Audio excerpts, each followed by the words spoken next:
Aquells de vosaltres que sou veïns de la comarca del Maresme sabreu que la vostra comarca es diu així perquè fa segles, de fet, tota ella era una gran maresma, un gran marjal. El que ja no és tan conegut és que tot el litoral mediterrani de la península Ibèrica era un rosari d'espais humits i de maresmes. Durant segles els vam anar dessecant per aprofitar aquells terrenys per l'agricultura, per cultivar-hi, per edificar-hi també, perquè eren espais necessaris. Ara, que d'aquests espais en queden ben pocs, hem descobert que són autèntiques joies de la natura, ecosistemes d'un gran valor on els animals es poden desenvolupar amb tota naturalitat. El Quequi.com d'avui, l'Albufera de València, una autèntica joia en perill. Quequi.com. El Parc Natural de l'Albufera és a 15 quilòmetres al sud de la ciutat de València. És molt gran, com 21.000 camps de futbol, però el millor lloc per començar la ruta és aquest, el centre de visitants. Aquí hi ha un mirador des d'on et pots fer una idea del que és el parc. Allà he quedat amb en Mario, un biòleg que coneix molt bé els ocells, les més de 250 espècies que passen per aquest aiguamoll. Què tal, Mario? Es veuen molts ocells avui? Bueno, és un dia regular. Fa molt de vent i això fa que estiguem molt amagats, refugiats entre la vegetació. En l'Albufera, que és el que tenim tot així davant, pues, és difícil veure, encara que entre les vores se veu alguna cosa, però ara és millor dia per a trobar-los en llacunes xicotetes com esta que estem veient ahí davant del centre de visitants. A prop del mirador hi ha un observatori des d'on es poden veure centenars d'ocells. Una de les espècies presents durant tot l'any és aquesta, l'ànec de coll verd. I ara, fixeu-vos-hi bé. Veieu aquest gest insistent que fa el mascle amb el cap? Doncs això vol dir que està buscant parella. Si la femella acaba baixant el cap, vol dir que ha tingut èxit. I sí, n'ha tingut, queda prou clar. Si tot ha anat bé, ara el mascle farà una volta circular i la femella s'expulsarà.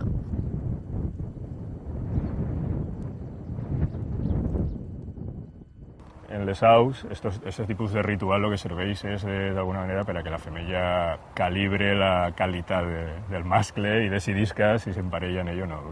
Els mascles, aquests plomatges llamatius, no tenen cap valor en principi de supervivència, no serveix per res. Precisament com no serveix per res, és un gasto que fa el mascle, diguem, com un derrotxe.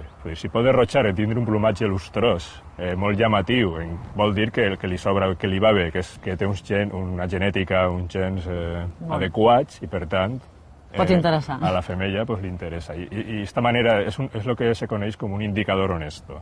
Vull dir, ahí no enganyes. Si estàs mal alimentat, si estàs malalt, les plomes no estan lustroses, per tant no pots enganyar a la femella. Segona parada. Anem a veure un dels símbols de l'Albufera, les barraques. Aquesta ens l'ensenya en Manolín, barquer, pescador i de tant en tant guia turístic. M'explica que fa 200 anys es construïa amb el que es tenia més a mà. La zona que està en les barraques, l'horta, l'Albufera, l'únic que n'hi havia era fang i palla. Entonces, la part dels costats i laterals feien adobos, fang i palla xafar i fent blocs d'adobo. I la part de dalt, canyes. Feien una llitera de canyes i després posaven la palla esta que se diu borró. I per què aquesta forma tanta pendent? Per què no la feien més així? Perquè quan ploïa, si portàvem aixina, per molta canya, s'haver amplit i s'haver remullat. El fes tipus V, quan poses un grossor de 15 centímetres de palla, entonces resbala i no entra dins de la barraca. Tira-la ahí, ara veuràs com a poquet va caiguent, tira ahí baix. Ja comença a caure, Ja comença a caure, per molt que tires, ella va avall. I només són canyes, I només és palla. Continuem la ruta i ens desplacem a la zona de dunes, al costat del mar. El borró ara ja no es fa servir per fer barraques, però en canvi sí que continua sent una planta importantíssima per conservar el que és el paisatge de l'Albufera. El borró és de les poquíssimes plantes que és capaç de sobreviure en un lloc tan àrid i tan mòbil com aquest, i el que fa justament és que amb les seves arrels fixa la sorra i manté viu el sistema dunar. A les dunes hi fa el niu aquest ocell. És el xatrac bec llarg, un especialista en pescar llançant-se en picat. L'Albufera és una zona humida, però en el que és la restinga arenosa, el cordó d'arena que la va crear és molt interessant i molt valuosa perquè hi ha un sistema de dunes mòbils i dunes fixes més a l'interior que està poblat per una vegetació que té gran valor. Aquestes dunes són de les poquíssimes que s'han salvat de la voracitat urbanística en el Mediterrani.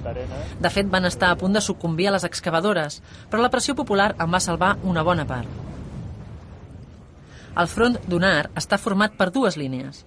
La primera és mòbil i protegeix del vent marí la segona, que és on ha arrelat una vegetació molt exuberant. Pins, aladerns i mates diverses creixen sorprenentment just damunt la sorra. És l'anomenada màquia, un ecosistema bàsic per la vida de molts ocells, especialment de les aus migratòries.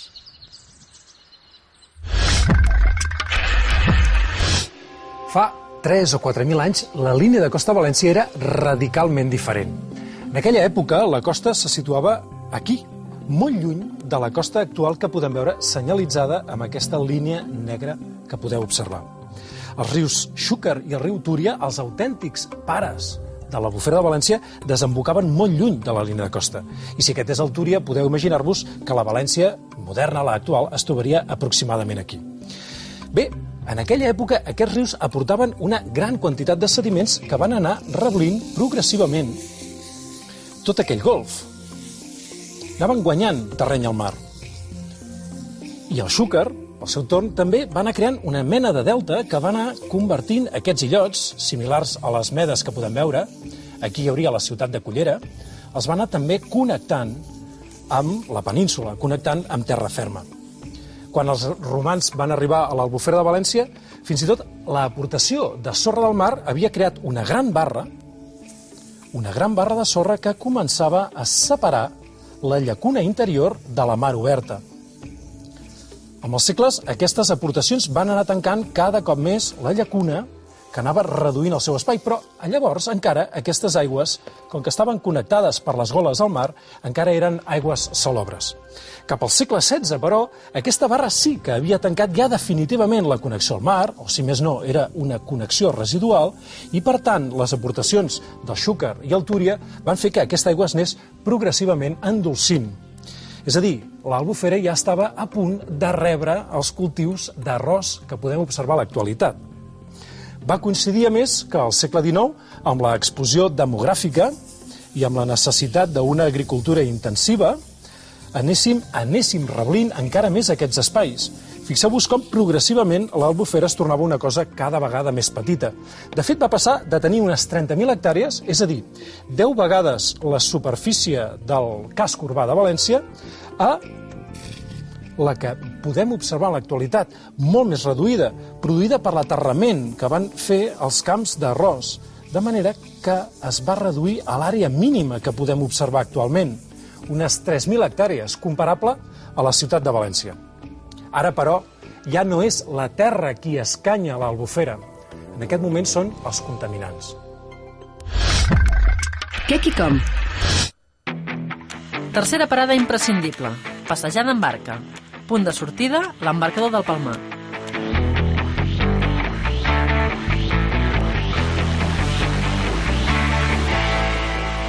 Des de la barca és molt fàcil veure algun exemplar de bernat pescaire. És un dels ocells més grans del parc. Fa 90 centímetres d'alt i prop de 1,5 metres de llarg amb les ales obertes.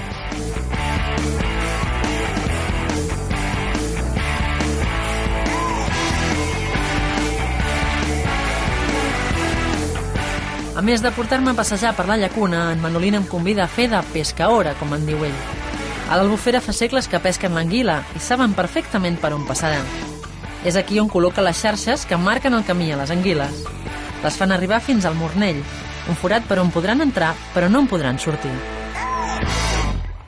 Agafo d'aquí. Exacte, i ara desnyugues. Li trec el nus, deu ser això. Exacte, ho obris un poc. Obrim un poquet. Així, correcte, i ara ho tanques ja, en la mà. Tancat. Sí, Però un poc més, no? Perfecte, i ara ho arreplegues tot. Així. I ara tens que agarrar... 1, 2, 3 i 4. Exacte, no eixis boig. Espera't. Espera que m'arribi un poquet. Exacte, i ara ho vull. Ahí ho obris, i ara quan descalçar d'este, veus? Sí? Vale, d'este que ho agarres prou. Ah, ja no anguila. N'hi ha que saber agarrar-la. Perquè mossega o què? No, perquè s'esvara molt. És que s'esvara. Veus? I là. Esvara amb l'animalà. Pots agarrar-la, però tens que agarrar-la forta. Sí? Perquè se te n'anirà en seguida. Se va en seguida. Avui no és un bon dia per trobar anguiles. Fa massa sol i som a final de temporada. Quan hi ha més gros d'àuia en l'Albufera, que són els mesos d'octubre, novembre, diciembre i enero, entonces quan hi ha així un vent fort, una tormenta, i si és fosca, s'agarra, si és fosca, s'agarra més que si és en lluna, perquè l'anguila veu. Entonces, exacte. Entonces tu pilles una tormenta de 2 o 3 dies, de vent i àuia en fosca, pues aquesta setmana millor, una calaeta com esta, pues pots agarrar, no sé, 60, 70, 80 quilos d'anguiles. D'anguiles, carpes i llises encara se'n pesquen, però hi ha altres peixos que han desaparegut de l'Albufera. La raó és que als anys 70 la llacuna es va convertir pràcticament en una claveguera. Fa 40 anys, 35-40 anys, entonces l'àuia estava perfecta encara. Estava boníssima. Es començar en lo que és la part oest que estic parlant, de l'Albufera, a fer fàbriques de cautxo, fàbriques de pintures, tintes, de s'àuia a l'Albufera. Entonces en 8 o 9 anys, menys, uns 5 anys se la carregaren. En 5 anys? En 5 anys se la carregaren. Jo ja no el veig. Tu el veus? No. Bueno, pues, fins a esta profunditat és on arriba la llum del sol.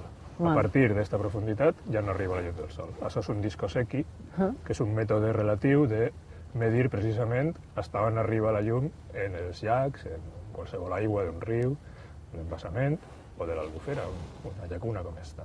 I si arriba només llum fins aquí, què vol dir? Això vol dir que si tornem a ficar el disco fins que arriba al fons de la llacuna, sense caure fins al fons, això és el que hi ha així de profunditat, aproximadament 1 metro, i el que sabem entonces és que, bueno, pues que tot està part no tenim llum ja. O sigui, només li arriba llum a un pam. El primer pam de profunditat és on arriba la llum. I això és molt? Als llacs és normal, això? Això no és normal. L'àgua de l'Albufera, en condicions ecològiques òptimes o normals, haurien d'estar poder veure el fons. Si no hi ha llum, no hi ha vida. En una aigua tan tèrbola és difícil que hi hagi vegetació. N'agafo una mostra perquè vull saber què és exactament el que li dona aquest color. A la Universitat de València, un equip de científics fa anys que estudia com és i com era el medi aquàtic de la llacuna.